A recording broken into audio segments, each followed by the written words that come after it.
अलग वीडियो नहीं देखना पड़ेगा और प्रतिस्थापन विधि से समीकरण को बनाने के लिए कोई एक अलग वीडियो देखने की जरूरत नहीं है। आप सिर्फ इसी एक वीडियो में विलोपन विधि और प्रतिस्थापन विधि से समीकरण को हल करना सीख जाएंगे। बहुत ही इंपॉर्टेंट है विलोपन विधि और प्रतिस्थापन विधि, क्योंकि आपकी 10th क्लास की एग्जाम में 100% चांस रहता है कि विलोपन विधि और प्रतिस्थापन विधि से क्वेश्चन पूछा जाता है और वो क्वेश्चन 5 नंबर का होता है। ठीक, और दोनों को बनाने के बाद लास्ट में हम ये भी जानेंगे कि विलोपन विधि और प्रतिस्थापन विधि दोनों में क्या डिफरेंस है, क्या अंतर है। ठीक, तो चलिए सबसे पहले हम इस समीकरण को जो दिया हुआ है, इस समीकरण को हम विलोपन विधि से सॉल्व करते हैं। तो ये हमारा पहला समीकरण क्या है, 3x + 4y = 10, यानी हमारा ये पहला समीकरण हो गया। और ये दूसरा समीकरण है 2x - 2y = 2, यानी हमारा ये दूसरा समीकरण हो गया। और इस समीकरण को जो है हम किस विधि से बनाएंगे, तो विलोपन विधि से बनाएंगे। तो चलिए समझते हैं कि विलोपन विधि में हमें क्या करना होता है। देखिए, विलोपन विधि में जो है आपको कोई एक पद यानी एक टर्म जो है कैंसिल करना होता है। जैसे कि यहाँ पे दो वेरिएबल दिया गया, एक एक्स वाला है और एक वाई वाला है, दो वेरिएबल है, तो किसी एक वेरिएबल को आपको यहाँ से लुप्त करना रहता है। विलोपन का मतलब क्या है, विलोपन कर देना यानी छुपा देना। तो हमें यहाँ से कैंसिल करना रहता है किसी एक वेरिएबल को, या आप एक्स को कीजिए या फिर वाई को कीजिए। ठीक, कैंसिल आउट करना होता है। तो हम कैसे करेंगे, यहाँ पे 3x है, नीचे में 2x है, इसमें y वाले में 4y है और नीचे में 2y है। तो हमें कैंसिल आउट करने के लिए एक मतलब समीकरण एक जो वेरिएबल है वो सेम होना चाहिए। यानी यहाँ पे 3x है तो यहाँ भी 3x होना चाहिए कैंसिल करने के लिए। अगर इसमें 4y है, इसको कैंसिल करना y वाले को, तो यहाँ 4y है ना, तो यहाँ भी हमें 4y करना होगा। मतलब इस टाइप से हमें करना है। तो आप x और y दोनों में से किसी एक वेरिएबल को कैंसिल कर सकते हैं। तो चलिए हम यहाँ पे x वाले टर्म को कैंसिल करते हैं। देखिए यहाँ पे 3x है, यहाँ पे 2x, दोनों तो सेम है नहीं। तो हमें सेम करने के लिए क्या करना होगा कि जो ये वाला नंबर है उसको हम ऊपर में गुना कर देंगे और इसी नंबर से हम नीचे में गुना कर देंगे, तो दोनों सेम हो जाएगा। 3 से हम नीचे वाले पूरी समीकरण 2 में करेंगे तो 3 दूना 6x हो जाएगा, फिर पूरे में हो जाएगा। फिर 2 से करेंगे तो 3 में करेंगे तो 2 3 6, यानी हमारा ये यहाँ पे सेम हो जा रहा है। तो कैसे कर देंगे, इस 2 से हम समीकरण 1 में 2 से गुना कर देंगे और समीकरण 2 में हम 3 से गुना कर देंगे।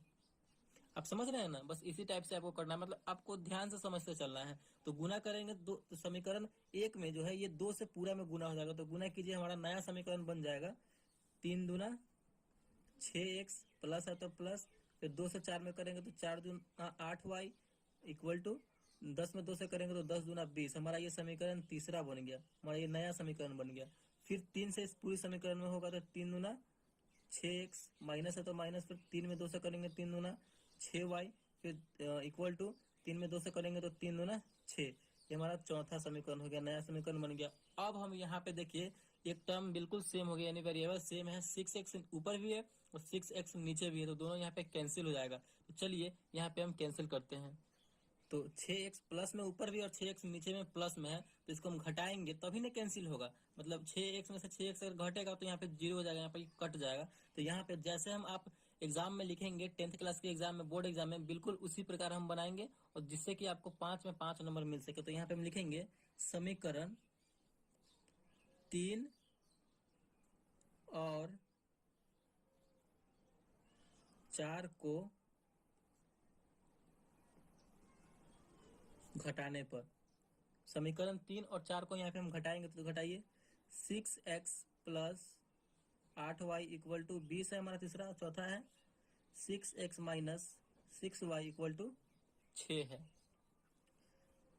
तो इसे हम घटाएंगे, घटाइए 6x प्लस में है और नीचे हम घटा रहे हैं तो माइनस का चिन्ह रहेगा, तो 6x यहाँ पे माइनस में हो गया, तो यहाँ पे ये कैंसिल हो जाएगा क्योंकि बराबर में कैंसिल हो जाएगा। देखिए नीचे वाले चिन्ह को हमेशा आपको देखते चलना है। आप यहाँ पे माइनस का चिन्ह हम क्या कर रहे हैं, तो घटा रहे हैं, तो माइनस यहाँ पहले से है, ऊपर वाले को नहीं देखना है, इसको देखना है। तो माइनस यहाँ पहले से है और हम माइनस कर रहे हैं, तो माइनस और माइनस मिलकर क्या होता है, तो प्लस होता है। तो अब हमारा ये दोनों जुड़ जाएगा, ऊपर वाला भी हमारा प्लस में हो गया, नीचे वाला भी हमारा प्लस में हो गया। ठीक, तो 8 और 6 को जोड़ेंगे तो हमारा हो जाएगा 14। वाई है तो वाई, घटा रहे हैं तो घटाइए, यहाँ पे प्लस का यहाँ पे चिन्ह है, माइनस है तो माइनस प्लस मिलकर होता है माइनस, तो घटाइए 20 में से 6 जाएगा तो यहाँ पे हमारा बचेगा 14। तो y बराबर, y के वैल्यू निकालने के लिए क्या करना होगा, y को अकेला रखना होगा, तो y बराबर 14 तो अपने जगह पे है। अब 14 को गुना में बराबर को उधर जाएगा तो भाग में आ जाएगा, तो बट्टे में 14, 14/14 यानी 1। यानी हमारा जो है यहाँ पे तो y का वैल्यू निकल के चला आया, y = कितना आ गया, तो 1 आ गया। इस प्रकार हमारा y का वैल्यू निकल के आ गया। अब हम इसी y की मदद से समीकरण 1 में या फिर समीकरण 2 में y का वैल्यू रख देंगे तो हमारा x का वैल्यू भी निकल कर चला आएगा। तो चलिए हम समीकरण 1 में, आप या फिर 2 में किसी में भी रख सकते हैं। तो समीकरण 1 में हम इस y का वैल्यू रखते हैं। तो चलिए हम समीकरण 1 में एक y का वैल्यू रखते हैं, y का हमारा मान निकल के आया है। तो यहाँ पे हम कैसे लिखेंगे, बजाते से लिखेंगे समीकरण 1 में y का मान रखने पर। अगर आप इस प्रकार लिख के बनाएंगे तो बोर्ड में आपको बहुत ही अच्छे नंबर प्राप्त होंगे। रखने पर चलिए हमारा समीकरण 1 क्या है, 3x plus 4y equal to 10 है। तो हमें y का मान रखना है, यानी y के जगह पर 1 रखना है। तो यहाँ पे हो जाएगा 3x प्लस 4 और y के जगह पर 1 आया है तो 1 लिखेंगे बराबर 10। 3x प्लस 4 में 1 से गुना करेंगे तो 4 हो जाएगा बराबर 10। तो 3x बराबर क्या हो जाएगा, 4 प्लस में है, बराबर को उधर जाएगा तो माइनस में हो जाएगा। 10 तो अपने जगह पर है, ये ना उधर जा रहा है, तो प्लस है तो माइनस हो जाएगा, माइनस यहाँ पे 4 हो जाएगा। तो 3x बराबर क्या हो जाएगा, 10 में से 4 जाएगा तो बचेगा हमारा 6। तो x बराबर क्या हो जाएगा, 6 जगह पे है अपने। अब 3x को हम उधर भेज रहे हैं, यानी गुना में है, बराबर को हो जाएगा तो भाग में आ जाएगा, यानी 6/2। ये कटेगा तो कितनी बार में यहाँ पे, सॉरी 6/3 है, 3 है यहाँ पे, तो 3 आ जाएगा। तो 3 दूना 6 यानी 2, यानी हमारा फाइनली जो है x का मान आ गया 2, y का मान आ गया 1। तो विलोपन विधि से जो है फाइनली हमारा आंसर कितना आ चुका है, तो x बराबर 2 और y बराबर 1 हमारा फाइनल आंसर आ चुका है यहाँ पे। तो आई होप आपको विलोपन विधि बहुत अच्छे तरीके से समझ में आ गया होगा। तो हमें विलोपन विधि में करना क्या होता है कि आपको एक टर्म को, यानी एक वेरिएबल को आप x को कैंसिल आउट कर सकते हैं या फिर y को कैंसिल आउट कर सकते हैं। अगर हमें y को करना होता तो यहाँ पे हम क्या करते हैं कि इसमें y वाले में, ऊपर वाले में 2 से गुना कर देते तो ये मिलकर हो जाता 4 दूना 8, और नीचे वाले समीकरण 2 में हम 4 से गुना कर देते, 2 में 4 से करते तो 8, हमारा ये दोनों बराबर हो जाता 8। तो इसको हम कैंसिल आउट कर सकते थे। आप x को कर सकते हैं या फिर y को कर सकते हैं। तो यही करना होता है हमें विलोपन विधि, यानी एक को विलुप्त करना होता है, छुपाना होता है। इसका नाम एलिमिनेशन मेथड है या फिर लुप्तीकरण विधि भी है। तो आई होप आपको विलोपन विधि से समीकरण को सॉल्व करना आ गया होगा। चलिए अब हम समझते हैं यहाँ पे प्रतिस्थापन विधि से समीकरण को हल करना। तो इसी क्वेश्चन को जो है हम प्रतिस्थापन विधि से सॉल्व करेंगे। 3x प्लस 4y बराबर 10 और 2x माइनस 2y बराबर 2। तो इसी समीकरण को हम प्रतिस्थापन विधि से सॉल्व करके देखते हैं कि हमारा वो वैल्यू सेम आता है कि नहीं x और y का। तो चलिए सॉल्व करते हैं। तो हमारा पे वही समीकरण है जिस समीकरण से हमने विलोपन विधि से सॉल्व किया है इसको। तो चलिए इसी समीकरण को प्रतिस्थापन विधि से सॉल्व करते हैं। 3x प्लस 4y बराबर 10 यानी समीकरण 1 हो गया। 2x माइनस 2y बराबर 2 यानी हमारा समीकरण 2 हो गया। तो विलोपन विधि में हमारा क्या था कि एक पद को हमें कैंसिल आउट करना होता था, यानी छुपाना होता था, ठीक। लेकिन प्रतिस्थापन विधि में वैसा नहीं है।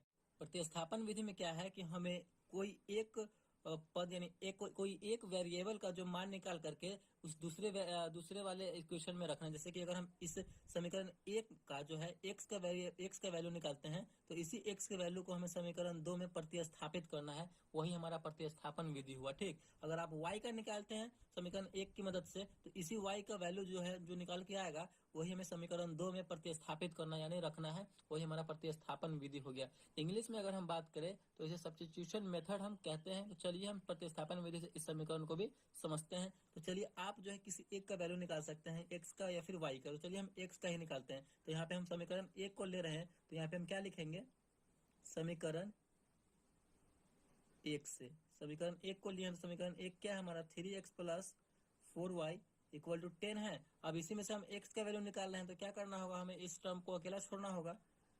तो 3x बराबर क्या हो जाएगा, हम 4y को उधर भेज रहे हैं तो 10 तो अपने जगह पे है, हम उसको भेज रहे हैं उधर, तो ये प्लस में है, उधर जाएगा तो माइनस में हो जाएगा 10 माइनस 4y। तो x का वैल्यू निकालने के लिए x को अकेला रखना होगा। तो 3 गुना में है, बराबर को उधर जाएगा तो भाग में हो जाएगा, तो हो जाएगा हमारा 10 माइनस 4y बटे में 3 आ जाएगा, ठीक। अब हमारा यहाँ पे x का वैल्यू यहाँ पे ये निकल के चला आया। अब इसी x के वैल्यू को हम समीकरण 2 में x के जगह पर पुट कर देंगे। तो हमें क्या लिखना होगा आगे, तो हमें यहाँ पे लिखना होगा समीकरण 2 में x का मान रखने पर। समीकरण 2 में हम इस x का मान रखेंगे। तो चलिए समीकरण 2 हमारा क्या है, 2x minus 2y equal to 2 है। अब इसी x के जगह पे हम ये वाला वैल्यू रखेंगे, ठीक, ये वाला मान रखेंगे। तो रखिए यहाँ पे हम रखेंगे तो क्या हो जाएगा, 2x के जगह पर रखेंगे ये हमारा 10 माइनस 4y बटे में 3 माइनस 2y बराबर 2। इसे हम सॉल्व कर देंगे तो यहाँ पे हमारा सिर्फ एक y वाला टर्म बच रहा है, तो हमारा y का वैल्यू यहाँ से निकल के चला आएगा। ठीक, इसी प्रकार आपको करना, बस आप समझते चलिए कि किस टाइप से बन रहा है, किस तरीके से ये बन रहा है। ठीक, तो चलिए गुना कीजिए, यानी इस 2 से हम इस पूरे वाले में ऊपर वाले में गुना हो जाएगा, तो 10 में 2 से करेंगे तो 10 दूना 20 माइनस 4 दूना 8y बटे में 3 माइनस 2y बराबर 2। इस 2y के नीचे कुछ भी नहीं है, तो इसका मतलब क्या, 1 है। तो हम 3 और 1 का एलसीएम लेंगे तो हमारा कितना होगा, 3 और 1 का एलसीएम तो 3 ही होगा। तो 3 1 का एलसीएम हो जाएगा हमारा 3, 3 से 3 कैंसिल हो जाएगा एक बार में, तो 20 माइनस 3 से 3 एक बार में कैंसिल होगा तो 8 का 8 यानी 8y माइनस 3 दूना 6y बराबर 2। चलिए, ये आपको समझ में आया? तो नहीं आया होगा तो कमेंट में बताइएगा, हम आपको कमेंट का रिप्लाई करके बता देंगे। चलिए यहाँ पे देखिए, अब 20 माइनस 8y और माइनस 6y, तो माइनस 8y और माइनस 6y मिलकर कितना हो जाएगा, तो माइनस 14 हो जाएगा कि 8 और 14, और y है तो y, माइनस में था तो माइनस में लगा देंगे, बटे में 3 है तो 3 बराबर 2। ठीक, उसके बाद क्या होगा, उसके बाद देखिए इस 3 को हम उधर भेज देंगे, क्योंकि ये भाग में है, बराबर को उधर जाएगा तो गुना में हो जाएगा, तो 20 माइनस 14 y बराबर 2, और भाग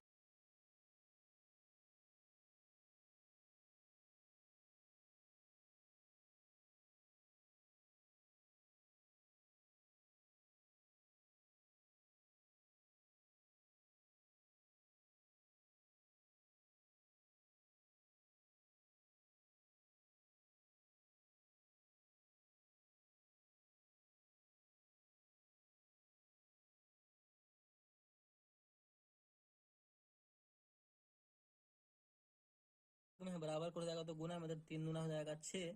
यहाँ पे हम y का वैल्यू अब आराम से निकाल लेंगे, तो माइनस 14 y बराबर, इस संख्या वाले को संख्या वाले के साथ रखेंगे तो 20 इधर है, प्लस में है, बराबर को हो जाएगा तो माइनस में 6 अपने जगह पे है तो माइनस 20 हो जाएगा। तो यहाँ पे देखिए माइनस 14 y बराबर क्या हो जाएगा, माइनस 14, क्योंकि 6 में से 20 घटे, कम में से ज्यादा घट रहा है, तो यहाँ पे माइनस में आंसर आएगा। तो माइनस इधर भी है, माइनस इधर भी है, बराबर के दोनों ओर माइनस है, तो माइनस माइनस कैंसिल हो जाएगा। तो यहाँ से हमारा y का वैल्यू निकल के चला आएगा, y बराबर, y का वैल्यू निकालने के लिए y को अकेला रखना होगा, तो 14y है, तो y बराबर क्या हो जाएगा, 14 तो अपने जगह पर, इस 14 गुना में लगा हुआ है, बराबर किधर हो जाएगा, तो भाग में हो जाएगा, 14 बटे 14 कितनी बार में कटेगा, 14 से भाग देंगे तो एक बार में कटेगा। तो यहाँ पे हमारा फाइनली जो है y का मान निकल के चला आया। तो y का मान जैसे ही निकल के आया है, तो हम समीकरण 1 में, 2 में या फिर किसी में भी रख देंगे, तो हमारा x का मान भी निकल के चला आएगा। ठीक, तो यहीं पे आपको सोल्यूशन उसका बना के दे रहे हैं। समीकरण 1 में यहाँ पे लिख सकते हैं आप, समीकरण 1 में y का मान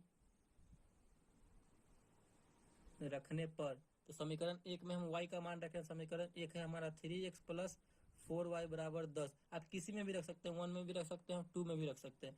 तो चलिए 3x प्लस 4, y की जगह पे क्या रखेंगे, 1 रखेंगे, क्योंकि y का मान हमारा 1 आया है, इक्वल टू 10। 3x बराबर क्या हो जाएगा, देखिए 3x बराबर, हम उसको देखिए इस संख्या में 4 में 1 से गुना करेंगे तो 4 हो जाएगा, तो ये संख्या वाला इधर है और संख्या वाला भी इधर, तो संख्या वाले को संख्या वाले के साथ रखेंगे, 4 उधर चला जाएगा तो 10, और माइनस में 4 हो जाएगा, क्योंकि ये प्लस में है, बराबर को उधर जाएगा तो माइनस में। तो x बराबर क्या हो जाएगा, x का मान निकालने के लिए x को अकेला रखना होगा, तो 3 को हम उधर भेज देंगे, 10 में से 4 गया तो 6, और बट्टे में यहाँ पे भाग में चला जाएगा, क्योंकि यहाँ पे जो है 3 गुना में लगा हुआ है, बराबर को उधर जाएगा तो भाग में हो जाएगा, तो 6 में 3 से भाग दे देंगे, तो यहाँ पे हमारा कट के आ जाएगा 6 बटे 3 यानी 2। फाइनली जो है हमारा x बराबर हो जाएगा 2 और y बराबर हो जाएगा 1, यानी हमारा यहाँ पे प्रतिस्थापन विधि से भी हमारा वही वैल्यू आया, x बराबर 2 और y बराबर 1, और विलोपन विधि से भी हमारा वही मान आया था, x बराबर 2 और y बराबर 1। तो इसी तरीके से हम विलोपन विधि और प्रतिस्थापन विधि को सॉल्व करते हैं। अब समझते हैं कि विलोपन विधि और प्रतिस्थापन विधि में अंतर क्या है।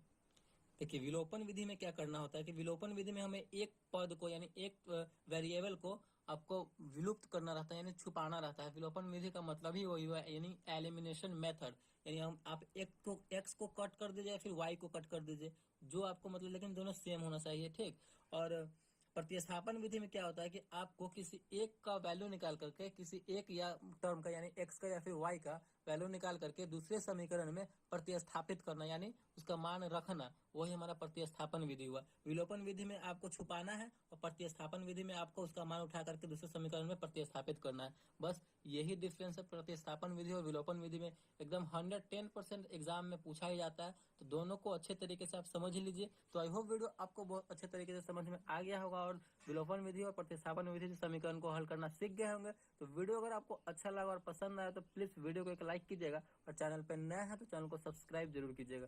Thank you.